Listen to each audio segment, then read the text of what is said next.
Mic check 1 2.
Good evening, everybody. It's Sly Jones. If you're new, welcome. If you're not, welcome back.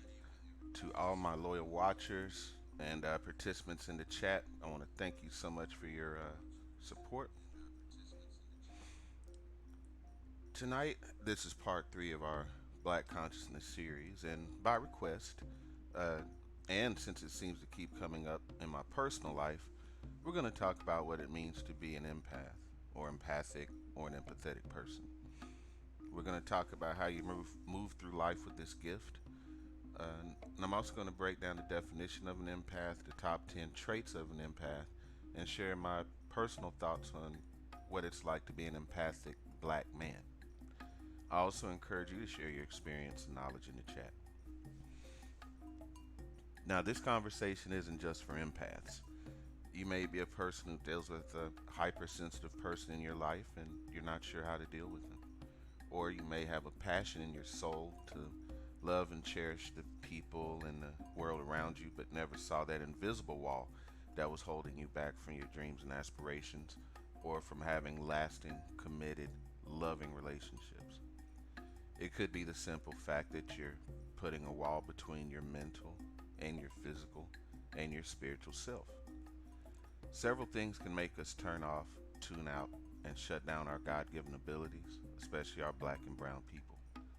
Getting hurt in a relationship, financial stress, mistrust of our elected officials, unhappiness in our jobs, all of that causes us to replace what we're missing spiritually with cynicism, narcissism, drugs, alcohol, overeating, etc.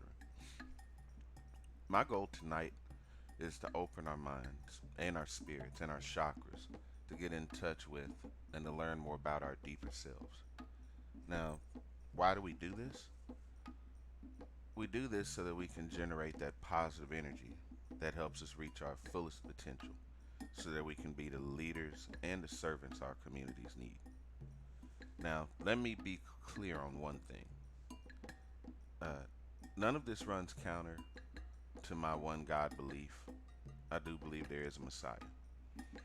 I don't prescribe to witchcraft or sorcery, nor do I believe in palm reading, tarot cards, or soothsayers. Now, I don't claim to be a psychic medium. I don't pretend to have mystical powers that can predict people's futures. All that Mercury in retrograde talk is way out of my pay grade, so are crystal balls, roots, and chicken feet. So, but I'm talking about the real ability that exists among us who can feel that energy in the environment around us, in nature, in people, and be able to channel that energy and focus it in a good way and not be overwhelmed by our thoughts, feelings, and emotions. Now, as I always like to say, we can walk and chew gum at the same time. For my people who do believe in astrology and horoscopes, as a person who believes in God and Scripture, I am not here to judge you. Matter of fact, I can show you why very briefly.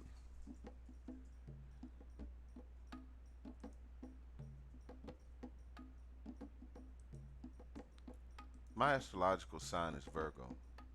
Now, keep in mind that Virgo is the 6th on the astrological calendar, which is important in some numerological circles. When I looked up the traits of a Virgo, I would say that a solid 9/10 of the traits were accurate on how I operate, negative or positive. They say that Virgos are complex creatures of nature that desire to love and be loved. Born between August 23rd and 22nd, Virgos are known for their nurturing and rule-abiding behavior. This is going to come up again in our discussion about empaths. So in an astrological sense, if you believe in that, that would be accurate for me, as most of those traits line up with my personality. Now, here's the wild part. I took a shot in the dark and I looked up my Chinese astrological sign. On the Chinese zodiac, being born in 77, I was born in the year of the snake, which is incidentally the 6th mark on the Chinese zodiac sign, same as Virgo, with fire being my element. So I looked up the traits. Again, the same things come up under the year of the snake that come up under Virgo. They value intelligence and wisdom. They're good at communication. They're regarded as thinkers and prefer to work alone, especially when they get easily stressed. So, oh yeah, and also it says that it's best to allow them their own space and time to return to normal, because having a snake tendency, you have a quick temper. And it's best to quell that before it gets out of control as we mature. So like I say, I can't argue with that either. So the Chinese got it right, and the astrological people kind of got it right too. I can't really argue with them. So, not to say I prescribe to this. Like I say, I believe in the Bible, I believe in God, but I just found this interesting. All right, now back to our, and again, all of this circles back to our discussion about empaths. So let me take a second to check in with the chat and see how everybody's doing this evening.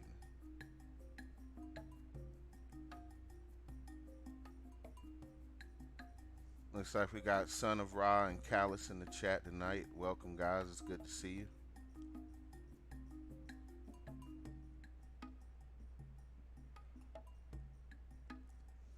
Hey, Cal, I see you're multitasking tonight. I'm so glad you are listening. And Fatty Girl, I know you can't see the screenshots because you're driving, but please be careful out there.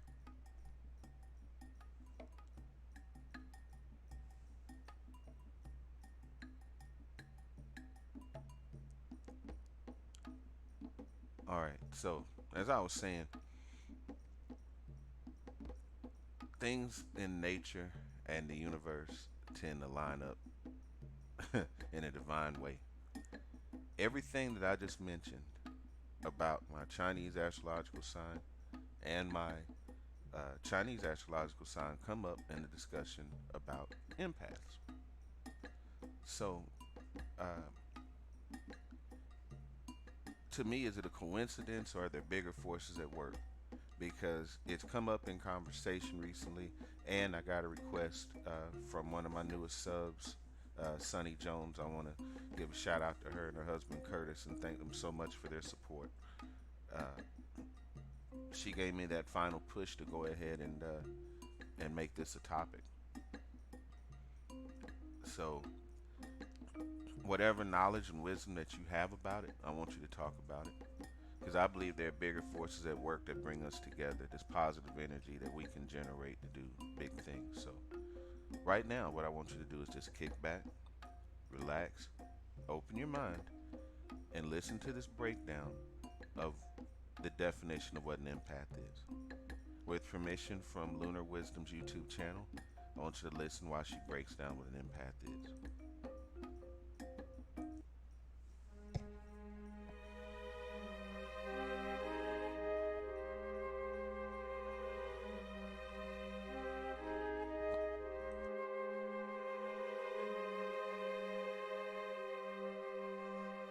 Empathy, the capability to share and understand another's emotions. Every human being is born with it. It is a genetic trait, one that is inherent in our DNA and is passed down from generation to generation. However, not everyone is empathic or an empath. An empath is a person who is born with the ability to psychically tune into the emotional experience of a person, place, or animal. They are able to sense what another person is saying even before the individual utters a single word. They are sensitive to the visible as well as the invisible. They are experts at communication and can quickly and proficiently pick up on body language, tone of voice, body movements, the words people choose when they speak, and the words they avoid, the logic they use, as well as other unseen energies. These are the clues that empaths utilize to read people. You may be surprised to learn that everything around us has an energetic vibration or frequency. An empath is able to sense these vibrations and recognize even the slightest change. Some empaths are so sensitive to the energies of the people and environment surrounding them that they absorb the foreign energies into their own bodies, allowing them to feel emotions that aren't even theirs. This is why it is vital that empaths learn how to block or shield themselves from unwanted energies. Words hold an energetic pattern which originates with the individual who is thinking, reading, or speaking them. Every word holds a specific meaning to each of us, and these meanings elicit an emotional response. As we utter the word, it becomes empowered. For example, the word hate, whether it be read, spoken, or thought about, often evokes an immediate emotional response. The individual who is reading, speaking, or thinking about hate adds their own emotional energy to that already powerful word. This energy is what an empath senses, even if there is no other physical indication from the speaker. That is the meaning of the phrase, getting a vibe from someone. Empaths have a deep sense of knowing which makes them compassionate, considerate, and truly understanding of others. They are affectionate in personality and expression, which makes them great listeners and counselors. People, including complete strangers, will seek them out for guidance in all matters of life, and they in turn will help them, sometimes even to their own detriment, sacrificing their own needs. Empaths generally have an inclination for creativity in all forms: art, music, dance, poetry, and entertaining. They are imaginative and charismatic. They are interested in many cultures and will seek to learn about them with an open mind. Empaths can be found in every society, in every culture, throughout the world. Empaths are not only open, they can also be complete opposite. They may be loners who are quiet, withdrawn, depressed, and neurotic, for it is easier to shield yourself away from others when you are a psychic sponge soaking in everyone else's negativity. It can certainly be overwhelming. It is because of this that empaths may find themselves continually drawn to the solitude of nature. The Earth's energy is grounding and is able to recharge their overdrawn spiritual psyche. In this way, nature herself easily becomes an essential element in the life of an empath. Animals, just as humans, are attracted to the warmth and genuine compassion of empaths. Many empaths will have numerous pets in their home. So is being an empath, is it a curse or a gift? It depends on your perspective. For myself, being an empath has been a gift which I embrace, for I feel it connects me stronger to the divine.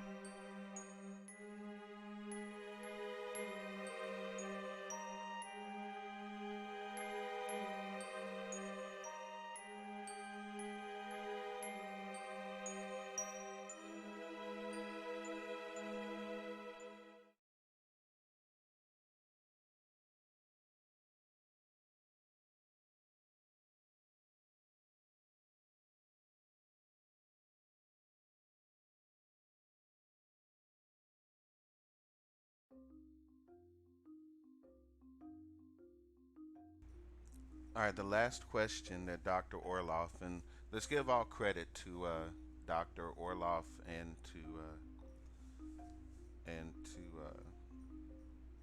the young lady that let me use her video. I actually gave her credit down in the credits on the video.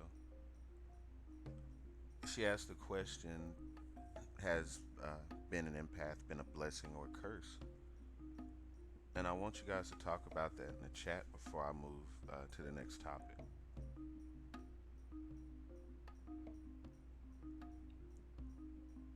Being that psychic sponge to the people around you, have you been able to help them, or has it broken your spirit down to the point to where you focus on other people's problems more than your own? If you do, you are most likely uh,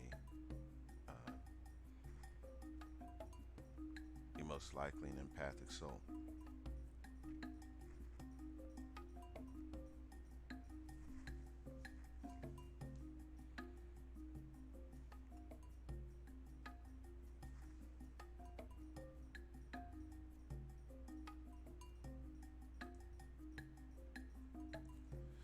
Now, one thing I did in my journey was I found this online test offered by Dr. Judith Orloff on empachtest.com to see if I may be an empathic person.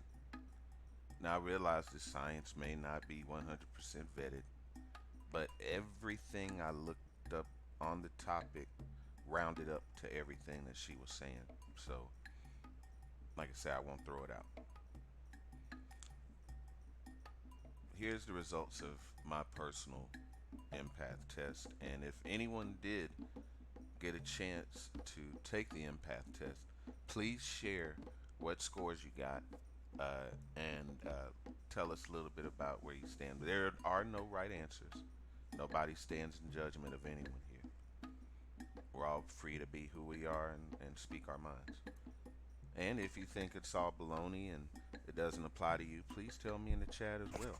I want to know how you honestly feel about this.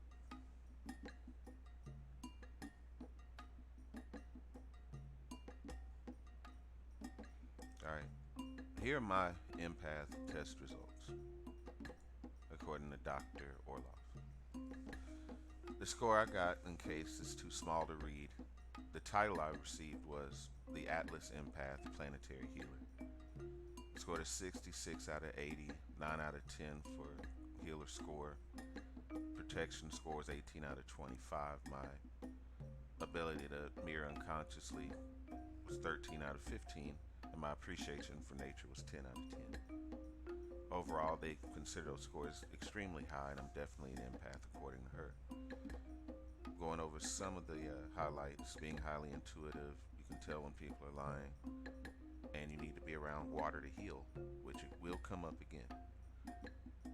This indicates that you may need some healing work done on your chakras, second chakra. And I don't want to get too deep into chakras because I'm not that well studied. I recommend that you talk to somebody who's a lot more skilled in that. You love nature and consciously and understand its healing effects. One part I did score low on was mirroring others unconsciously. It looks like you have a tendency to mirror other people's energy. Your score indicates you benefit from learning to recognize your own energy and learning to run it through your body rather than running it through your friends or your family's energy. I find myself doing that often, and it's a habit I need to stop. I also scored in the middle on the has protection tools part. This indicates that while sometimes other people's energy gets into your aura, you mostly have things under control. Good job. You are so caring and loving that you put others before yourself to your own detriment. You're most likely an out of control healer. You would benefit from energy work and empath tools to release guilt and responsibility. So if you ever get a chance, go to Empath Test, EMPATHTEST.com. Take the test on your own one day and take it honestly and see where you score. Again, if anybody did take it already or is watching on a computer and is able to flip over to another browser and is able to take it briefly, then check it out. I'd love to hear what your results are.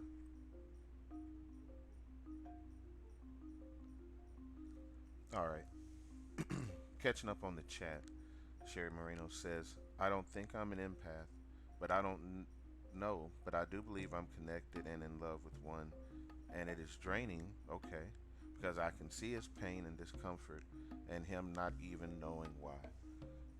Like I said earlier, this video is just as much for people that love an empath or have to deal with one, than the people that are coming in touch with their spiritual side and realizing that they are one.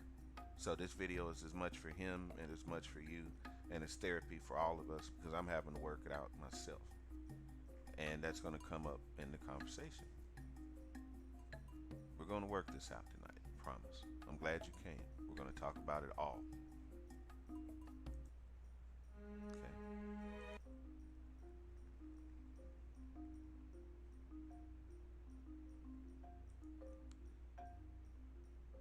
Now, we talked about whether being an empath was a blessing or a curse. The actual definition of empath is one who experiences the emotion of others and expresses empathy for others.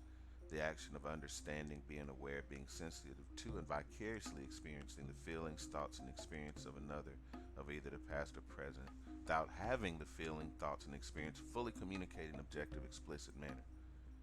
When we were in first grade, they called it reading the context of a sentence. You could almost paint an entire story in your head with one or two sentences.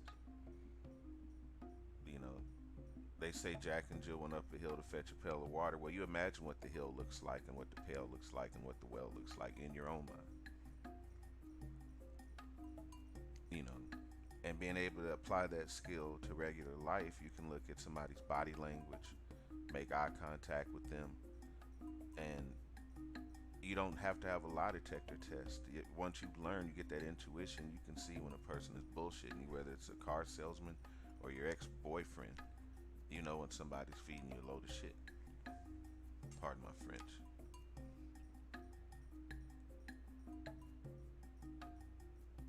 But how do we live with these sensitive people?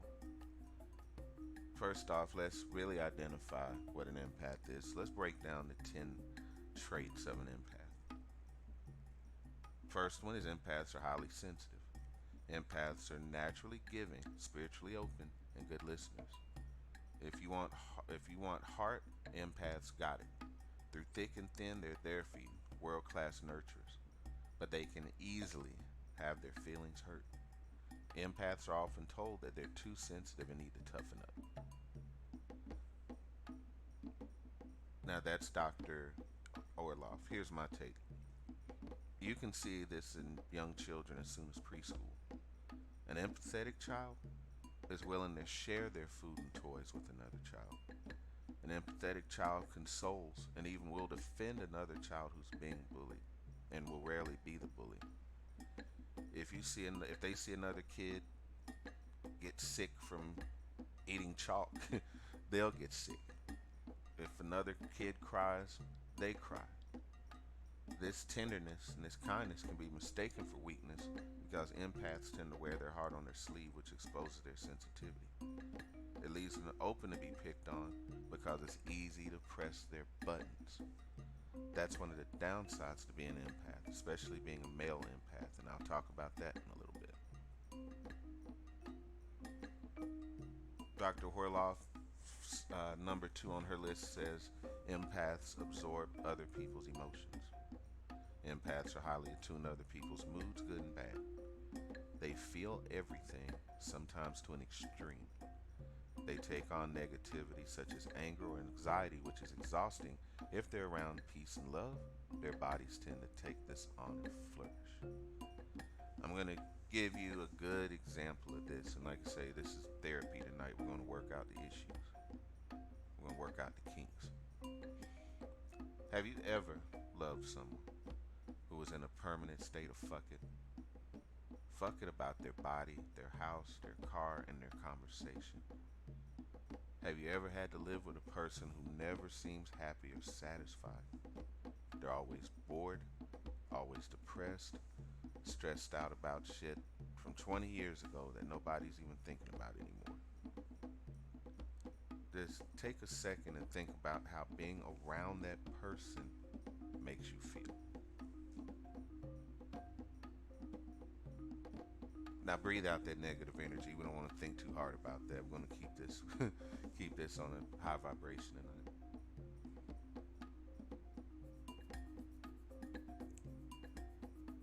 Now think back to school when you had that one cool teacher, the one who you talked to after class, and no matter how bad you hated any other teacher, no matter how bad you hated school, this teacher was cool. You know they genuinely cared about you. You always ended up doing very well under that kind of nurturing environment. You know when someone wants the best for you. And when that person can help you reach your best, you can tune into your God-given talents and abilities. All right, number 3 on her list is empaths are introverted. Empaths become overwhelmed in crowds, which can amplify their empathy. They tend to be introverted and prefer to have one-on-one contact over small groups. Even if an empath is more extroverted, they prefer limiting how much they can be in a crowd at a party. Now, from my personal experience, when I read that, I was working on my notes and I said, nah, that doesn't apply to me. And then I thought about it and I said, yeah, it really does. Case in point.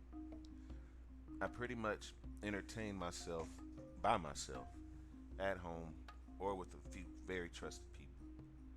Now, I don't have a problem with large crowds at all. I used to do club security for some old DJ friends of mine, and being prior military, I'm always keeping my head on the swivel. Now, where being an empath can drive you nuts, drive you absolutely insane, is working in close proximity to women. Now, a few years ago, I worked in a call center that was 80 to 20 female to male ratio. I ended up developing a reputation for taking extra good care of my customers because I showed genuine concern. It wasn't long before my female coworkers shared intimate details of me that to this day I wouldn't dare repeat. Now, I wasn't a gossipy or messy dude, and I am straight, so none of that stuff. I was straight-laced, tucked in, serious dude, strictly about business. So I thought to myself, why are these women telling me all of this? Out of all these women to talk to, why would they want to talk to me? By the end of the day, after attempting to solve my customers' problems, listening to my coworkers' personal issues, and then dealing with my own, I was so mentally drained by the end of the day.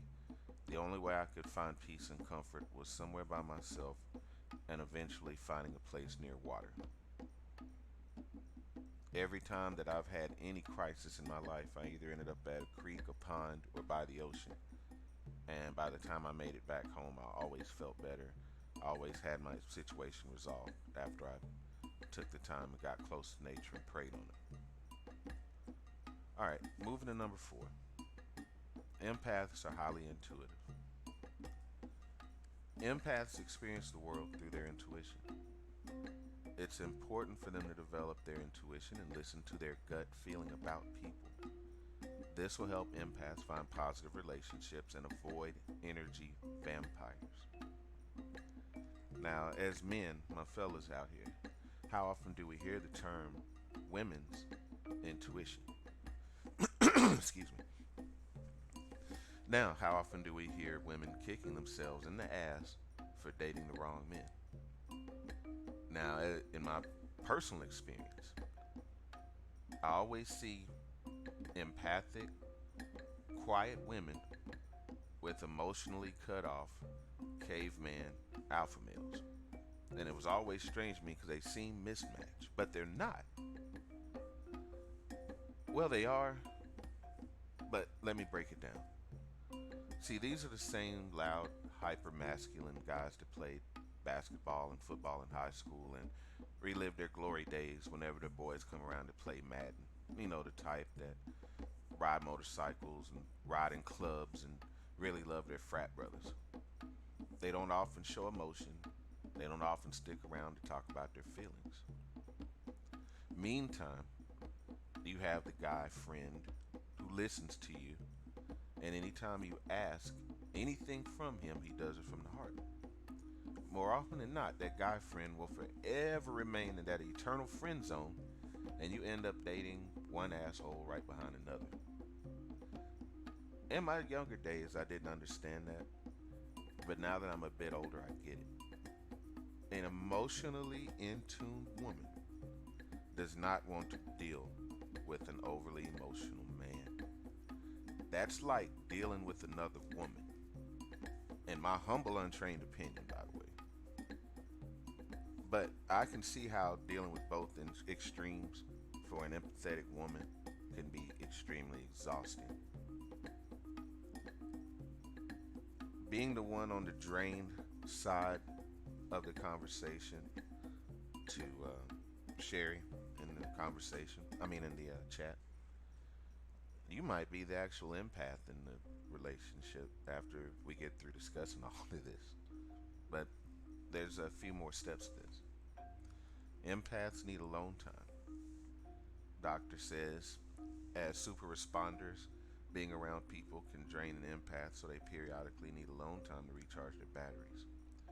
Even a brief escape prevents emotional overload. Empaths like to take their own cars when they go places so they can leave and go as they please. Now, I won't go too deep into this one because it ties into number 3 about being introverted.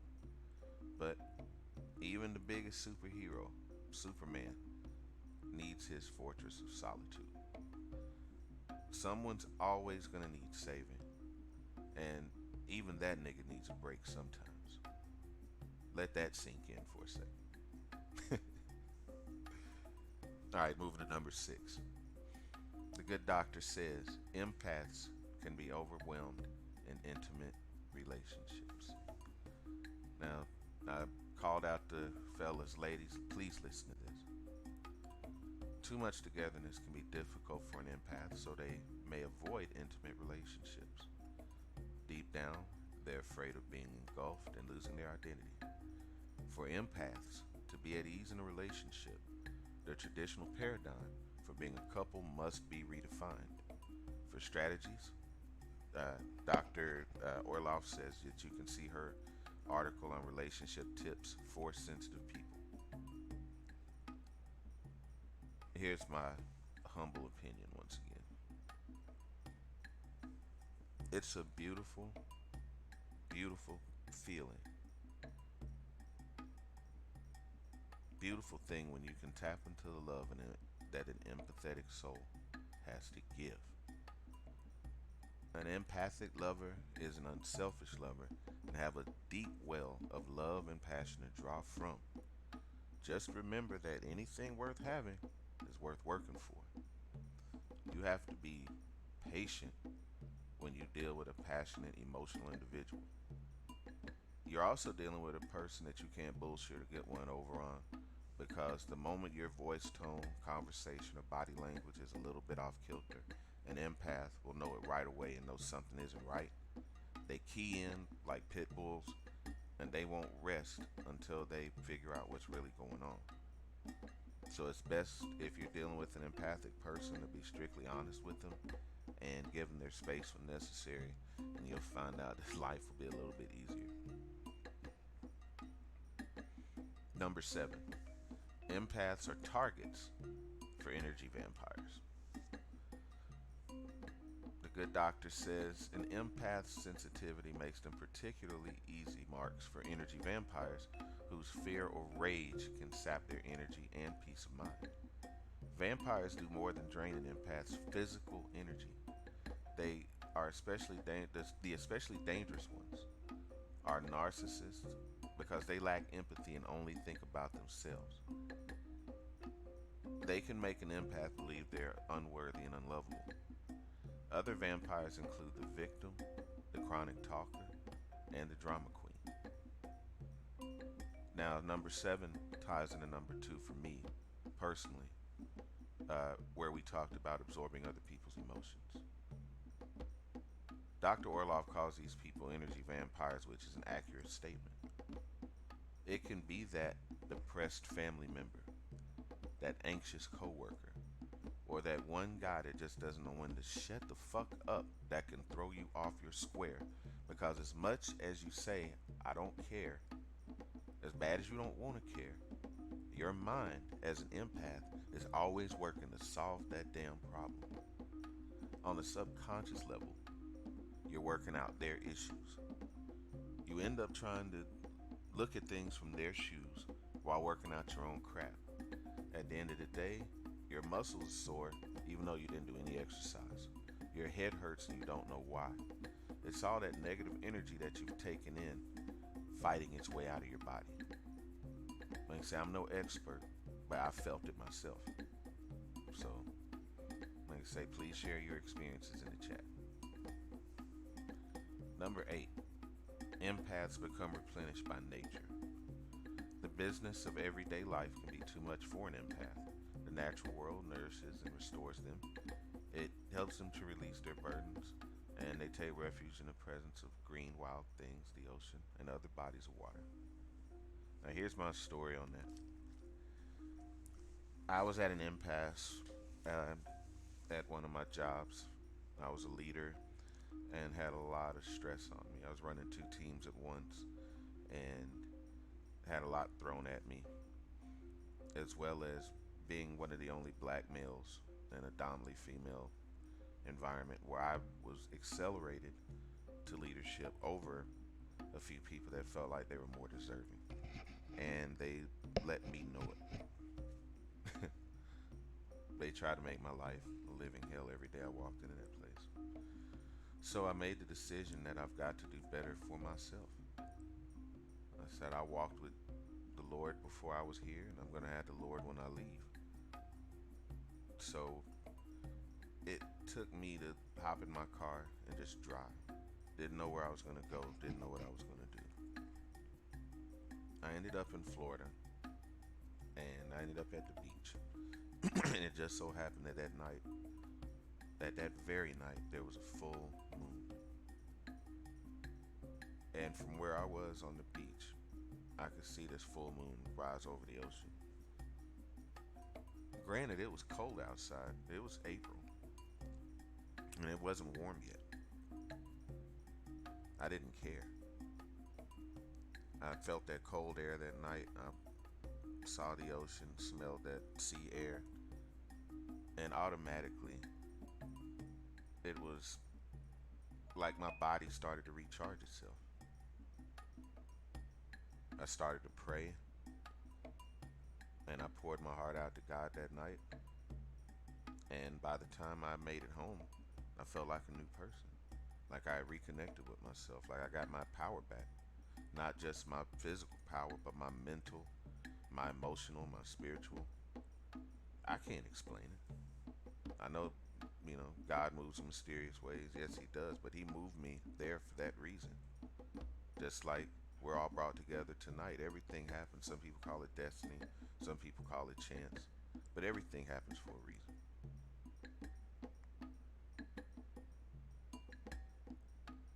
So we have two more on her list of traits of empaths. But before I go down the list, I do want to check out the chat tonight. All right, Callis says, bring my mic volume up. How do I sound?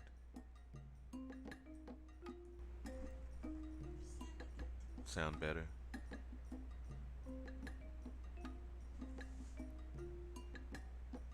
I brought the mic volume up for you. Sorry about that, brother. I don't think I'm empath, but I don't know, but I do believe I'm connected. And okay, that was earlier in the chat. I was like, I might be the empath and my boyfriend isn't. Like I say, you might be. But let's talk about that for a minute. As an empath, or maybe not an empath, where is your place of peace? Is it the water, the ocean, the trees? Uh, Tell me about that place where you want to be when everything in life has just wrecked your nerves.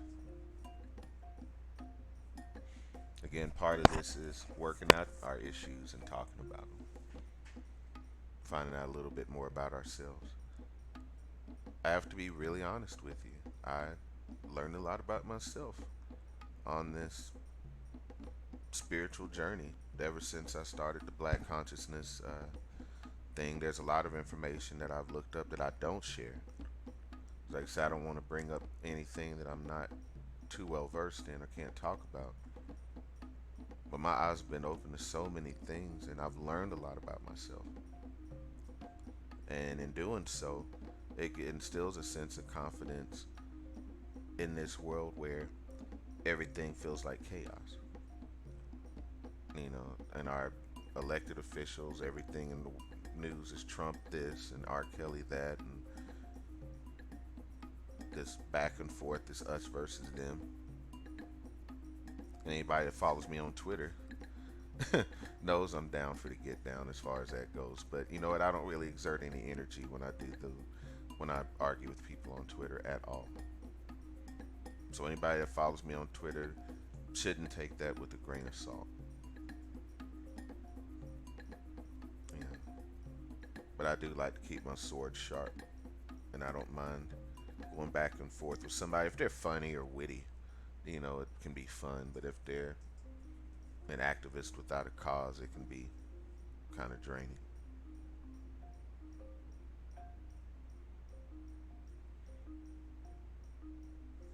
All right, moving to number 9 on Dr. Orloff's list on empaths. Empaths have highly tuned senses. Empaths' nerves can be frayed by noise, smells, or excessive talking. So keep that in mind if you live with an empath or work with an empath, a really sensitive person. Sometimes you just have to, like they do, put yourself in their shoes. Sometimes they're afraid to speak up. They're introverted. Sometimes they're the smartest guy on the team. They may be the most valuable team member and have a lot to offer once they feel like they're open enough in an environment to be themselves and feel like that nurturing spirit will be returned. There's so many of us that turn our spirits and our senses off. And we do it as a protection mechanism, whether we've been cheated on in a relationship or down in our finances or just down on our luck, we turn off those senses. It's a gift to have those senses, so don't turn off your senses. Don't turn off your ability to love no more than you turn off your ability to hate, which hate is a strong word, but we live in a life of duality. Darkness doesn't exist without light. And I know we try to look at all the light and pretend like it's all light, but there can't be one without the other. There has to be yin for yang. There has to be male for female. There has to be sun for moon. There are certain things that are, you can't have Boaz without Jashin. And that's for my brothers out there. Anyway, I don't want to get too far off track. And I think we may have gotten a new subscriber. Or was that a... Sorry, I'm not following the chat right now. Okay. Hey, Sonny. Welcome to the... Sunshine, welcome to the chat. Glad to have you here. Right now, we're just talking about the 10 traits of an empath. Interestingly enough, we have Sherry Moreno here, who mentioned that earlier in the chat that she may be living with an empath.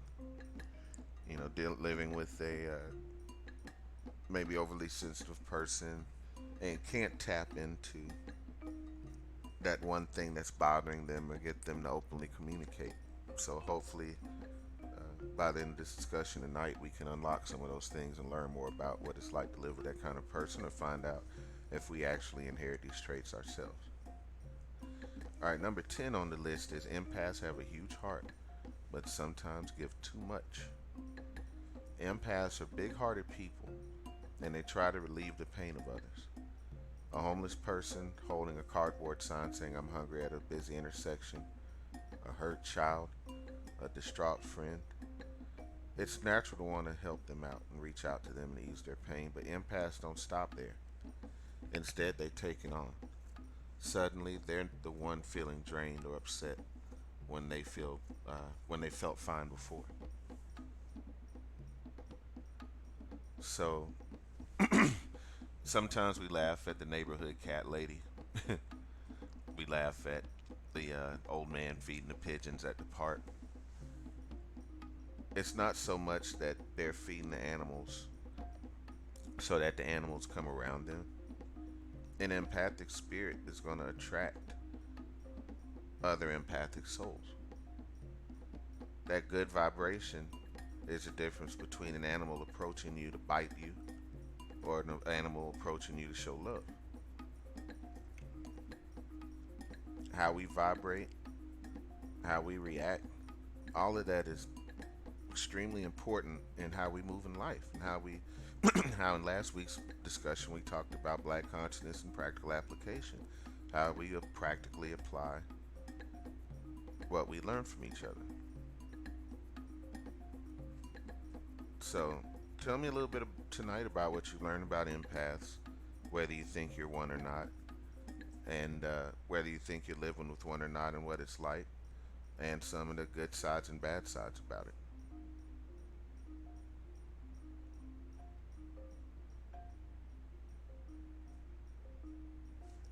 One thing I can definitely say as a man,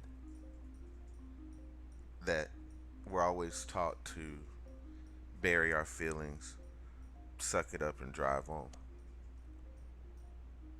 So, a lot of times, an empathic male gets mistaken for a simp, and they constantly end up in the friend zone. I want my ladies to chime in on this tonight, because I'm a man. I'm seeing it from a male point of view. And I'm not going to Steve Harvey you to death and tell you to think like a man and all of this crap. I want you to think like yourself. What is it like dealing with an empathic man? Would you rather have the less talkative alpha male, or would you rather have the man that talks about his feelings?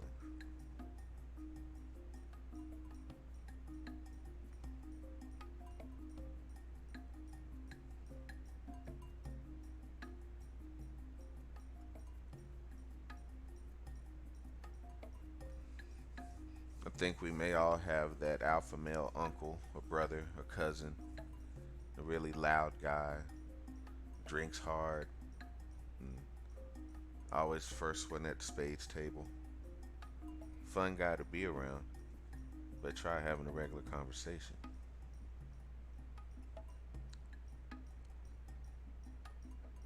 Okay. Sunshine says, is it possible an empath energy is reaching out to connect with other energy sources? And unfortunately, most are not positive energy sources, but in fact negative energy beings. I think, Sunshine, there's a balance. Just like what I was saying before about night and day, male, female. Sometimes you need that challenge to know where you stand spiritually. To know that you can't so easily be knocked off your square by a shitty coworker or the crappy girl at Popeyes that just refuses to get your order right, or the person that cut you off in traffic. It's one thing to just be a regular guy that gets pissed off, but as an empath, you really start to overthink it. We have to try to avoid those moments and enjoy those positive uh, moments that we get around the people that we love and care about, and try our best to create those environments for ourselves. We have to.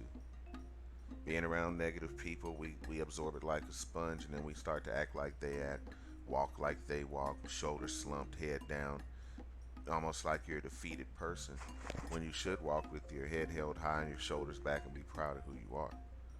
Depending on who you hang around, you'll walk differently, you'll talk differently. You hang around soldiers, you'll curse a lot. You hang around church people, you start to censor yourself. It's wild how it happens, but it happens to empaths. So, again, if you believe in this particular science or whatever it's called, I don't even really know how to classify it. Um, Let me know if you do. If you think it's all hocus pocus and don't believe in any of it, tell me in the chat.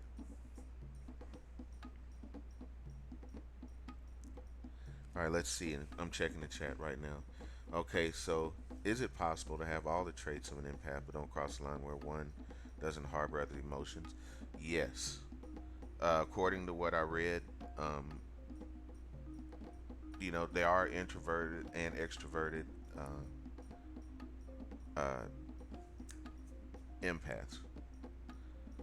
They're all, they come in more than one form. They come in different shapes and sizes. Um, and plus, a lot of us block off that spongy thing, especially when we're around a person that we really don't care for, because you know a person's energy when you see them. You know the little girl at the checkout counter that gives you grief every time you come and refuses to look you in the eye or say thank you. You know, you remember that old friend that stole $20 from you. There's certain things that empaths don't forget because they don't like dishonesty and they don't like being taken advantage of. And once that happens blatantly, it can break their spirit. I know because it happened to me as a younger guy, in my younger, more insecure days. But I won't say it broke me. I say I got bent. I got bent about as far as I could stand. I wouldn't allow myself to break. It took me a long time to come out of it, but when I came out of it, I say I'm glad it happened to me when I was 19, 20, than had it happen to me 30, 40 years old.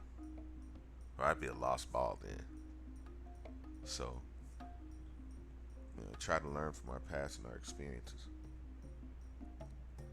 Do you ever, did you ever go over what an empathetic person is? Yes, Lisa, I did at the beginning of the video. I ran about a 6-minute video explaining exactly what an empath is. I also discussed the definition of an empath in the beginning of the video. And thank you, Callus. There is a link to Dr. Orloff in the description, and you can also go to uh, empathtest.com and take the test for yourself and see where you score. It's a short little test. It's fun to take, and you might learn a little bit about yourself.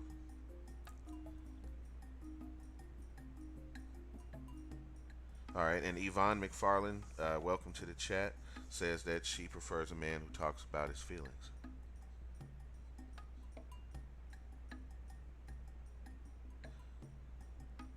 All right, my boyfriend, who I believe in the empath, is such a sweet soul. Almost has the disposition of a child, and I say that because he's so impressionable.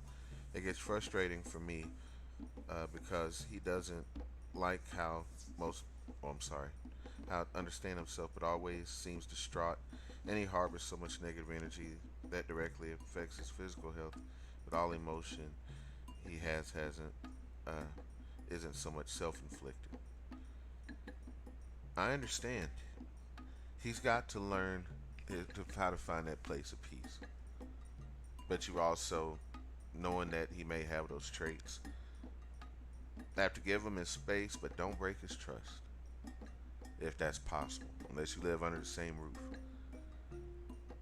Sometimes the person needs, the person that's that impressionable needs that time alone, but they also don't need the influence of knucklehead ass friends.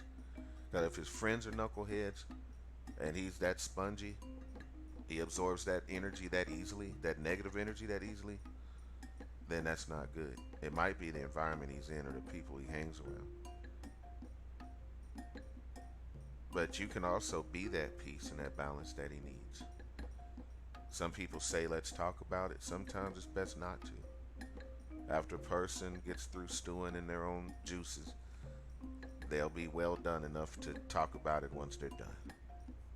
I know it because I do it all the time. Guilty as charged. All right. And Sunshine had in the chat here, like how most mainstream music is produced in negative ways that cause depression, irritability, rational behavior, violence, since we're all transmitters of energy with an empathic, be even more sensitive to that music and energy. It's funny you mention that because my mother, whenever I listen to rap music with a lot of bass, for the first 5 seconds she bobs her head to it, and then after about 30 seconds of it, I can see her almost begin to white knuckle the armrest, and I can almost feel the aggression, her key energy, which some people call the chakra energy, some people call their life force, some people call their spirit, their soul. I refer to it as key energy because that's what I was taught in martial arts. I can feel sometimes when a person's body temperature rises around me, and then I start to look at at their forehead to see if it's sweating. I look at their hands to see if it's trembling. I look at their pupils to see if they're dilated. I didn't know I was doing this. Not until I started looking this stuff up did I realize that I was actually breaking this person down to see where they stand or see if they are alright in my own way, not knowing that it was the empathic trait.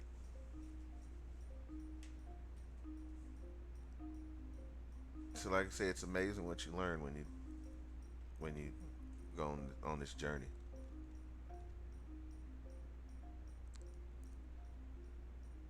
All right, but at the same time, he loves to no avail, so it offers hope in such a hopeless world.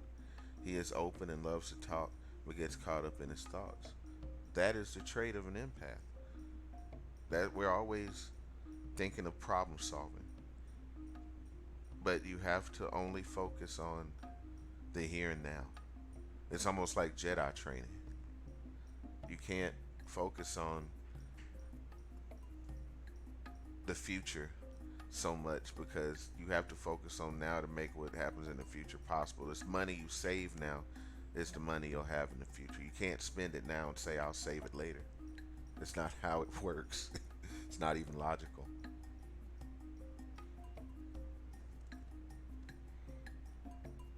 All right, but Fatty Girl says it took a long time for me to realize that men had more feelings than lust, but I still do not like emotional men. I view them as weak and whiny. Nothing wrong with that. The thing with me is I can express myself or I can turn it off. I've always fallen somewhere in line with the two. Like I said, I've served with soldiers, I played sports, but I didn't ever exhibit jock type behavior. I didn't like the cockiness or the arrogance that came with that, you know. But I saw them walk away with all the pretty girls. And it wasn't until I actually became came into myself and confident in the man I was that I could find that happy medium between being a straight man with no, like I said, my flag doesn't wave any direction but the way it's supposed to. And trying to keep this video from being demonetized too badly. you know, I love women. I say it that way. And you know, I want to be that protector. I want to be that rock that the woman can lean on. But also being an empathic man, I have to be with a solid-minded woman. Like, I guess for a lot of men like me, we don't end up henpecked. You know the henpecked guys that when they're with their wife, they kind of cower in the back and don't really speak or shake your hand. They just kind of wave and duck their head down. Henpecked men. Chicken shit men. I can't be that guy. I got to be the man of my house. I have to be, you know, the one at the head in my house.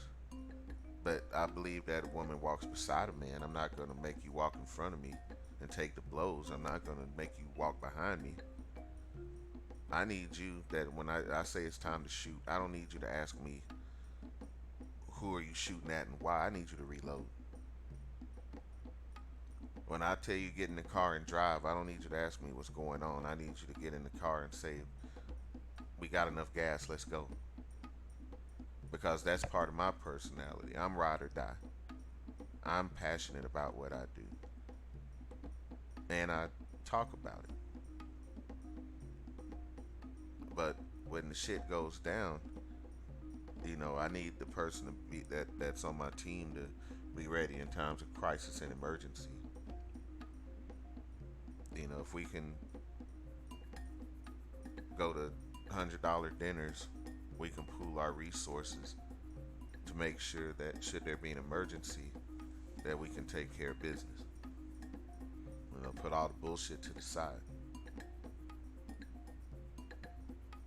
So I'm glad for your feedback. Let's see. Honestly, can sometimes be seen as emotional as well. Hey SJ, good to see you. Just so you guys know that SJ, who also, if you don't mind, goes by the name Sunny. And we also have a sunshine in the chat, incidentally. Like I say, everything lines up in this weird way. SJ is highly responsible for tonight's chat. So let's thank SJ for giving me that final push to talk about empaths and what it means to be one, and how to try to live with one if you do.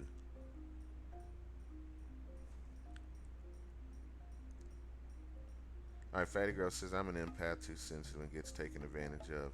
Many times I never seem to learn my lesson. I love a strong man mentally and emotionally. I love that you're a strong man. Thank you, Fatty Girl. I appreciate that. It's good to hear. I try to be. And say it's enough punks out here. It's enough guys that won't stand up for what's right or say what's real. And I'm going to do that. I don't want to get too preachy tonight. This ain't one of those videos, but yeah, I'm always going to stand up for what I believe, and I'm not going to apologize for what I stand for, my morals and my beliefs. There's too many brothers that do that. I watch TV on my days off, and all I see are the black men on TV are either gay or pieces of beef. Either they something for these white women to sit there and woo at, or they somebody to sit there and laugh at, because they all animated and being extra with their personalities. We'll put it that way. I'm not homophobic. Let's get that straight. So if there's anybody here that's gay, that's fine. That's your business. But that's all I see on TV.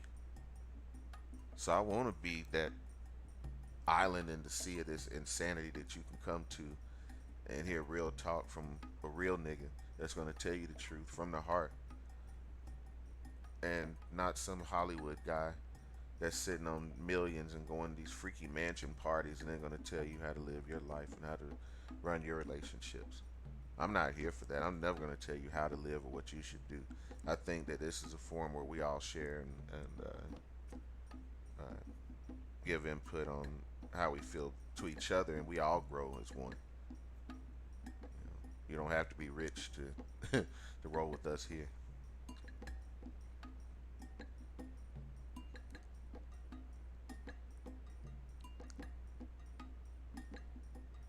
All right.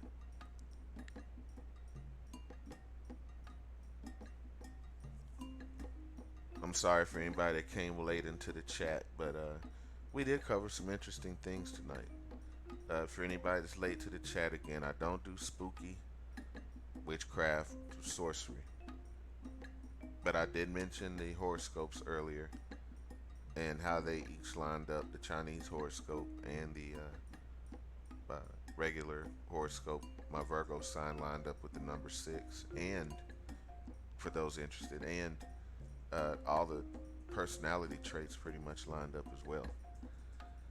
Now, one thing about being an empath, this is something I learned in the military, and it's also something I learned as a leader at a Fortune 500 company. You have 3 ways to deal with people's energy, and you can take this to heart. This is as solid as rock, paper, scissors. This will stand as long as the pyramids. If there's nothing else you take from tonight's conversation, even if you're not an empathic spirit, there's 3 ways to deal with energy. You can reflect it, you can deflect it, or you can absorb it. Now let me explain. A petty person tends to want to reflect the energy that they feel like they're receiving. Somebody sends them a nasty email, boom, they send a nasty email back. Somebody send a nasty text, boom, their fingers are smoking. They can't wait to send that response, because they're reflecting the energy that they feel like they're receiving. They're reflecting that vibe. You can get stuck in that cycle and end up being extremely petty. Case in point, my Twitter feed. It's extremely highly petty. And like I explained earlier to the people here, and Sunny's a fairly new follower on my Twitter. She probably thinks I'm crazy, but those little arguments and everything I get in with those people are minor. So you can follow me at SlyJones at twitter.com. Mostly I'm posting black consciousness messages or retweeting someone's YouTube channel.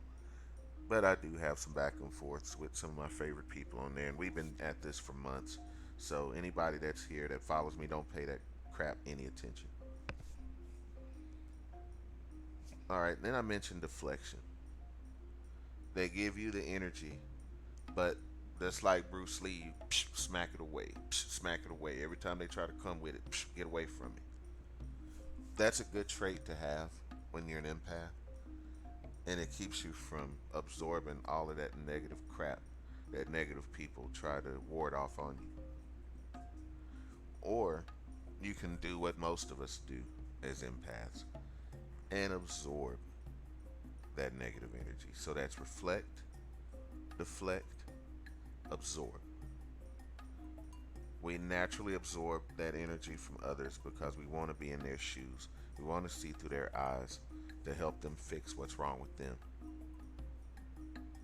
That can be to our detriment, or that can be a positive trait depending on like what field of work you're in or what you choose to do. If you're a nurse and you're an empath, you're going to be an excellent nurse. If you're a soldier and an empath, it's not going to work because you're going to question your orders, and it's not in your nature to want to kill.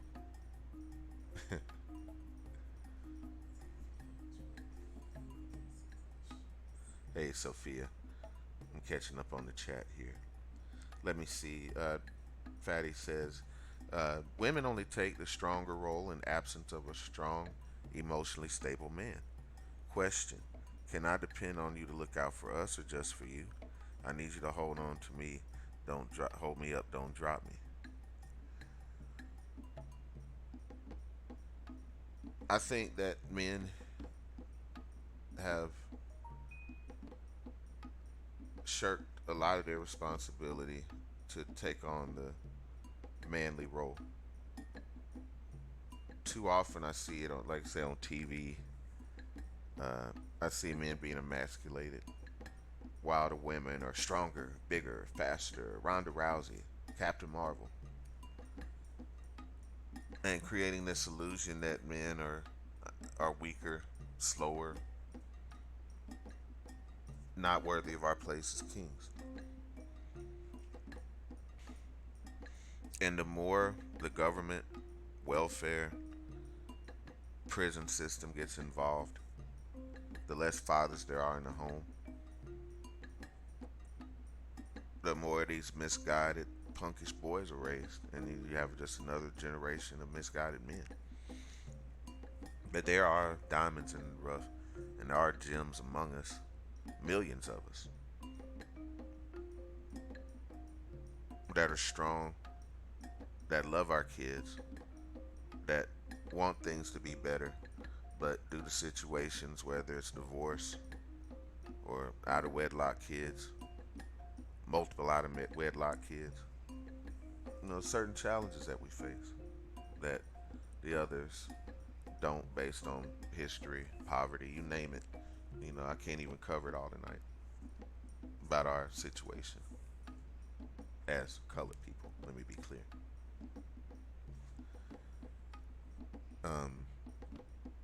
I try not to let down the people in my circle because it's in my nature to hold up everybody. Whether it's a YouTuber with 5 subscribers, I'm gonna try to help him get 10. If it's a guy on Twitter that says he wants 1,000 followers, I'm gonna try to help him get them. If I have a person that says they want to collaborate with me on something, I'm more than happy to give my time and my effort to help them. But most of all, I want us to be able to get stronger so that we can be better people in our community and start to use this energy that we have to empower others and be empowered in ourselves, to have the confidence to work to our full potential, do what we can do in our jobs, in our affairs, to have the courage to sign those contracts, to do whatever it takes to to sign up for that new class, to learn a new thing, generate that that spirit within ourselves, that entrepreneurial spirit to start that t-shirt shop, that yogurt shop. Use your talent, get paid for your talent, get paid for what you do. We can't have all this knowledge without wisdom though. We have to know how to save, but we also have to know how to invest and build up wealth so that we'll have something to offer the next generation. We don't want our grandkids to squander over our will, fighting over a $20,000 or $30,000 estate. We want to leave them something so that our children and grandchildren will be taken care of, and it could be something as simple as a good idea. It could be something as simple as having this conversation tonight and learning just a little bit more about yourself and feeling just a tad bit more empowered. And maybe that'll be the thing that helps you make a decision to either go yay or nay and make a decision that could involve that could change the rest of your life. I'm hoping to bring together good people. Like Psalms 133 said, behold how good and how pleasant it is when brethren dwell together in unity. It is like the precious ointment upon the head that ran down upon the beard, even Aaron's beard ran down to the skirts of his garments, as the dew of Hermon and the dew that descended upon the mountains of Zion. For it is there the Lord commanded a blessing, even life forevermore. It's that Holy Spirit that comes over us when we dwell together in unity and in praise and in power. Nothing can stop us. This is our forum. This is our place we can come together, regardless of your spiritual background, regardless of your beliefs.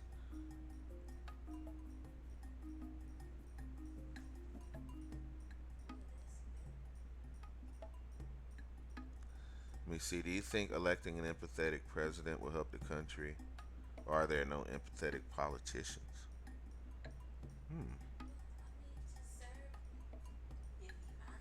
Let's see.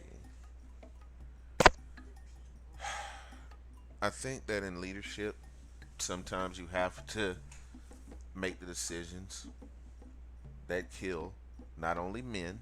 In an ideal world, war would only kill soldiers.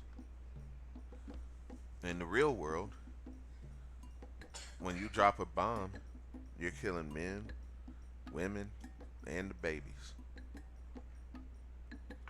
Don't think it's lost on the government that any country's military manufacturing facility is their women. That is their number one military manufacturer, is their females. It's not lost on the government at all. A president has to be a person, in my military experience, that has to be willing to push the button when nobody else will. They have to be willing to cut off funds to some starving village in Africa to be able to fund a program for the starving people in Detroit. It's a vicious cycle that if I were put in that position, I'd be a prayer for soul. I wouldn't get anything done because I'd be too busy praying on what I should be doing next. Because I wouldn't want to have to be the one to make that vote, to push the button, or to launch the bomb, or to say whether abortion should be legal or not. I don't want that to be on my conscience. I'm just being honest. And I'm not flip-floppy either way on the politics of it all. I value all human life.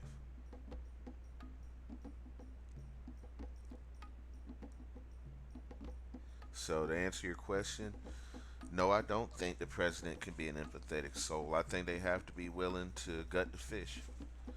And sometimes your hands got to get dirty. You got to send the CIA into places to do things that don't get reported in the news media, or things that are only rumored. They have to go on rescue missions, black ops, to try to rescue people, trapped in embassies and that sort of thing. And sometimes you hear about it, and sometimes Benghazi happens. And it actually gets televised. So these kinds of things happen all the time. And those drone strikes that Obama was making, we praise Obama for the leader that he was.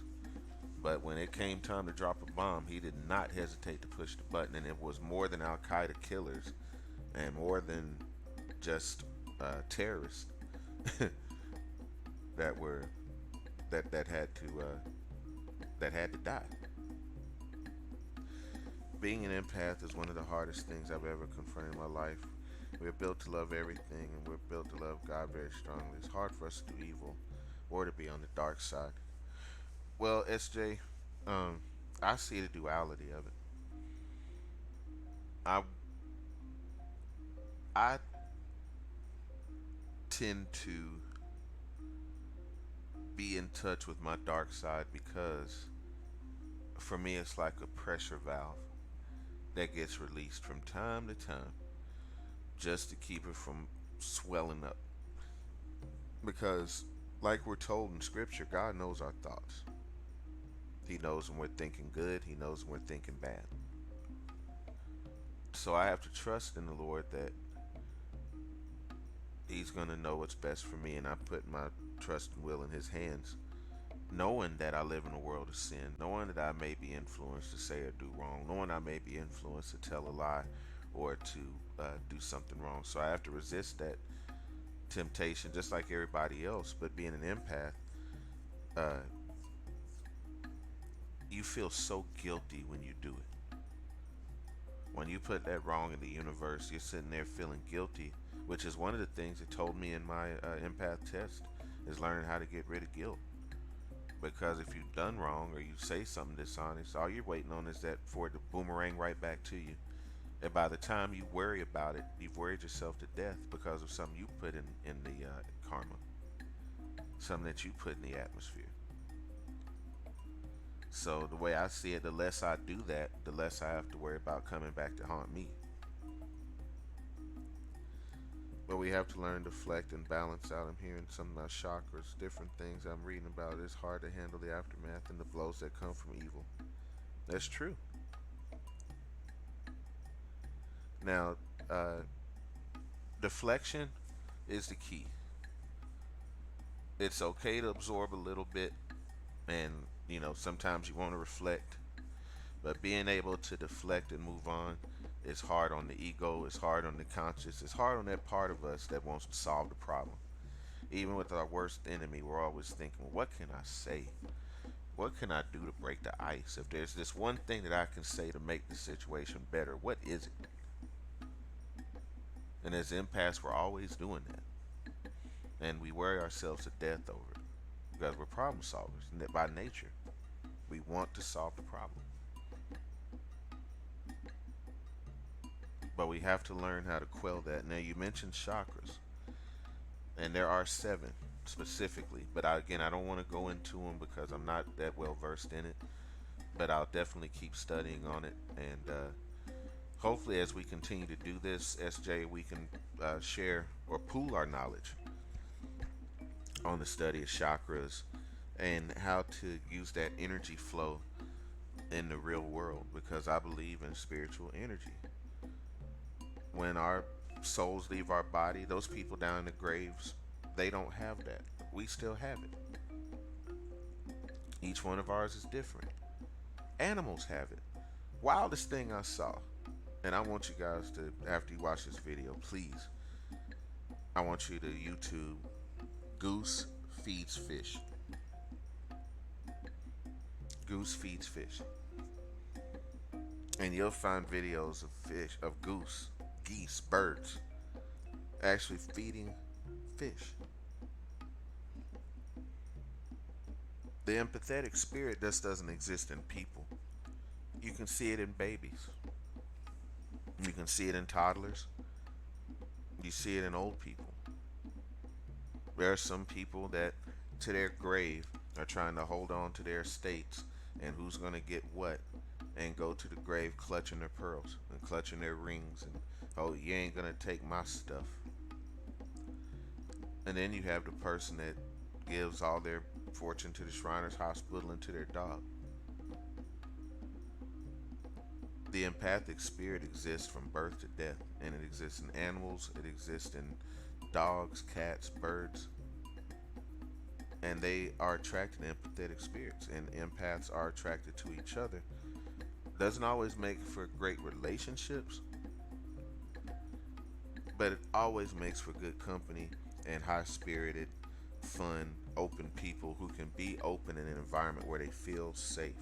Even an introverted empath can come to this video, relax, and feel like they can say what they want and not be judged.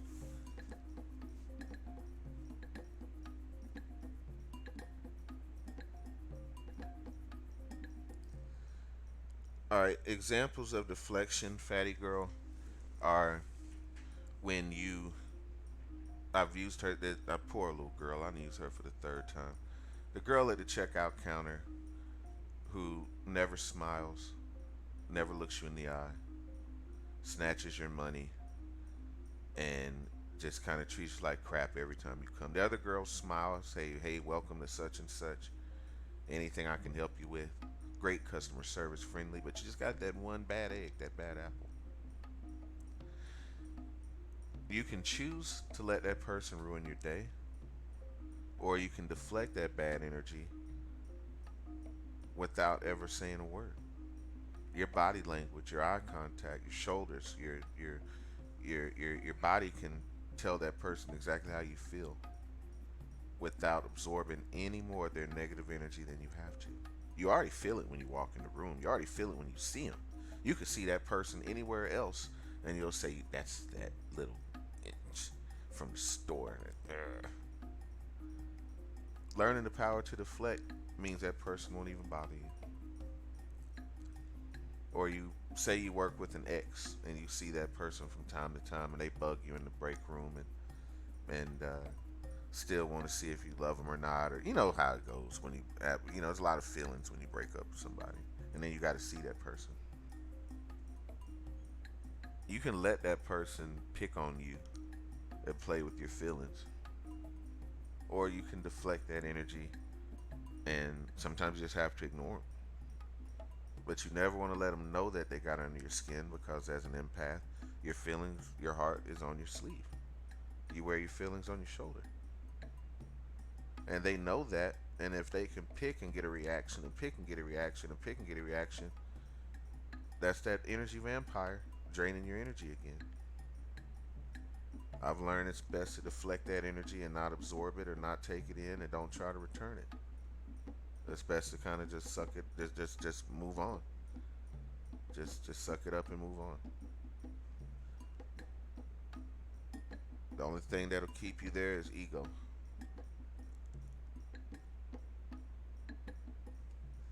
Now you let your ego get in the way, all you end up doing is reflecting. They come to you, they pick on you, and you're gonna say something back. They're gonna say something, you're gonna say something, and next thing you know, it's just a pity battle to nowhere, and nobody ever wins. I'm learning my experience. No matter how much I fuss on Twitter, I didn't make anybody smarter. Nobody ever made me smarter. It's just a back and forth of nothing.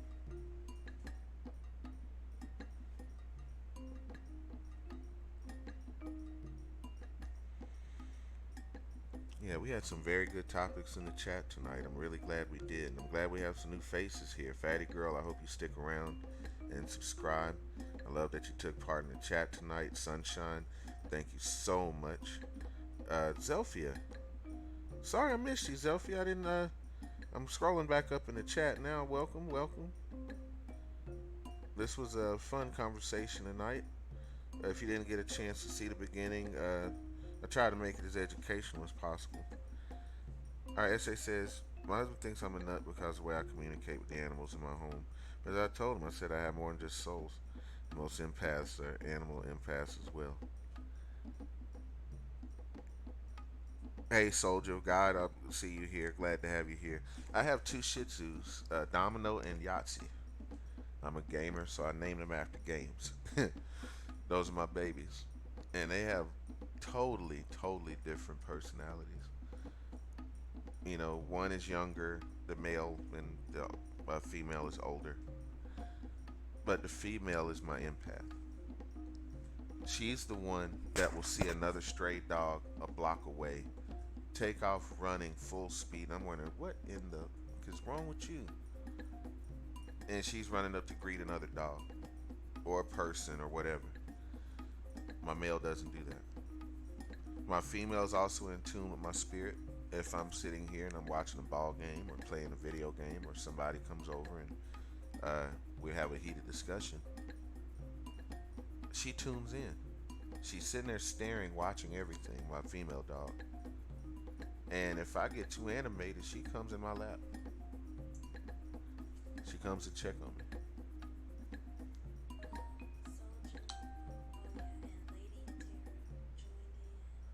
Okay. Hey, Lady Tara, welcome to the chat. But yeah, my female dog is my empath. She certainly keys in on my mood, and if my key energy goes too high, if I get too upset, if I get too animated, she checks on me. She sits in my lap. She gets close to me. She tucks under me, and almost like she wants to protect me. My neighbor actually has a German Shepherd 20 times her size, and uh, if that dog is loose, my little bitty 15-pound Shih Tzu will stand between me and that dog and bark as loudly as she can. I heard a bark and a snarl I never heard from my dog before when she encountered that German Shepherd, because she thought that the dog was trying to hurt me. It's a puppy, and she's really high strung, or she used to be when she was a pup. So my dog took that as aggression, and it was the first time I seen my female dog act like that. But if there's bad weather, before the lightning even starts, she starts to shake, and she seeks my comfort. Um, Little things like that changes the environment, the way she reacts. Like I say, she's highly empathic. Or my male dog is just like, huh, what, food, huh, sleep. He's always late on everything. So you see it in humans, you see it in animals. It's wild, but it's true. Yeah, so deflection is ignoring them. It can only turn into stress if you let it turn into stress. It's all in how you take it. Like I say, if you involve your ego and your attitude and that willingness to have to be right, get the last word in and win, it's gonna drive you nuts. Take the time to focus on what you are thankful for. Take the time to think about what you need to change for the better. By the time you focus on yourself and the things that you can do to improve, that other person tends to vaporize. Then you can focus on other people and other things that you're not focused on them. So once you deflect that energy, you don't absorb it, you can move on from it. And sometimes it's the best thing to do. Or you can stick around for the last word and see how that works out.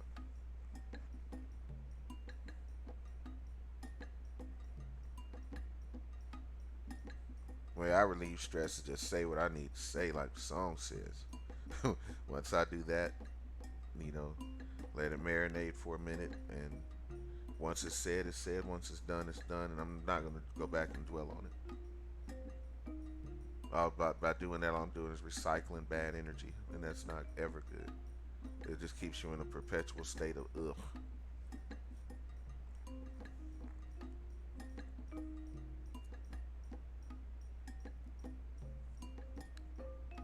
Alright guys, so we did cover most of the topics tonight. If there's anything else that you'd like to say in the chat before we wrap it up, now's the time to do it. I'm going to stick around for a few more minutes in the chat. But this was a really productive discussion, and I really hope that if you missed it or came in late, that you go to the beginning and learn a little bit more about an empath, so that even if you're not one, if you're not an empath, if you're not that in tune with nature, and you're not that in tune with animals, and it's not really your thing, maybe you'll learn about a person that you love or care about that is highly sensitive to nature, and is deep in their feelings. And don't take that for weakness. That can be a strength, that when you can tap into that much love in a person, you'll never find a more giving soul than an empath. But if you ever cross one or take advantage of one or give one reason to doubt, or you do something and you lie to them, and you do so much as shift your feet in a conversation, they're going to pick up on it, and they're going to know something's not right. So the best way to love an empath is to be explicitly and totally honest with them. And when they're upset or pissed off, give them their space. But don't give them reason to doubt you. Don't give them their space and then go see an old boyfriend. It doesn't work like that. Give them their space to be able to work out their emotions and their feelings so that way they can love you more. And you'll find out that managing life with an empath may be a little less stressful. Uh-oh. Are we having audio issues here?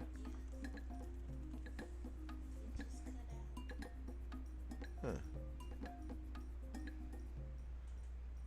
Not sure why we may have lost audio. Maybe an issue with the internet. Huh.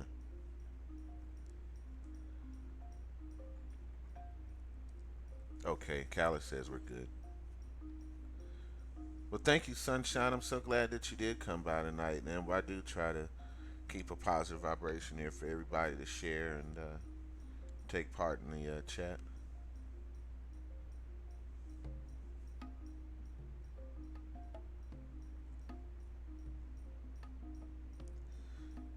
I think we're going to go ahead and get ready to wrap it up here. But I do ask God to bless each and every one of you and your families, and I want to thank you from the bottom of my heart for you taking the time to chat with us and take time to partake in the conversation this evening. I want to pray for all the sick and infirmed. I want to pray for the people listening around the world, the people that weren't able to make it, the people that we lost, and all the new souls that were born into the world today. May they all reap the benefits of God's blessing. So mote it be. Amen. You guys have a great night.